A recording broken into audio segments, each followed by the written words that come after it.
Hello అందరికీ, సోరకాయతోటి ఎప్పుడు కర్రీయే కాకుండా పచ్చడినైతే ట్రై చేయండి. చాలా టేస్టీగా ఉంటుందండి, ట్రస్ట్ మీ. ఎలాగో ఇప్పుడైతే చూసేయండి. ఫస్ట్ అయితే సోరకాయని మొత్తం పీల్ చేసేసి ముక్కలుగా కట్ చేసుకొని పక్కన పెట్టేసుకోవాలి. ఒక ప్యాన్ పెట్టేసి మీకు ఎంత కారం కావాలో అన్ని మిర్చిలను అయితే ఫ్రై చేసుకొని పక్కన పెట్టేసుకోవాలి.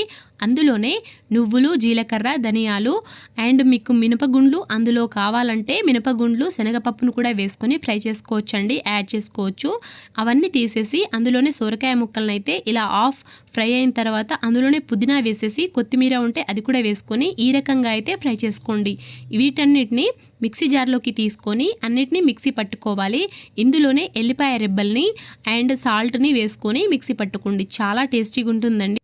నా ఛానల్లో చాలా రకాల వంటలైతే ఉన్నాయండి. ఈజీ వేలో టేస్టీగా ఎలా ప్రిపేర్ చేసుకోవాలో అన్ని రకాల వంటలైతే ఉన్నాయి. ఒకసారి అయితే విజిట్ చేయండి. మీకు నచ్చితే కనుక సబ్స్క్రైబ్ చేసుకోండి, లైక్ చేయండి, షేర్ చేయండి, కామెంట్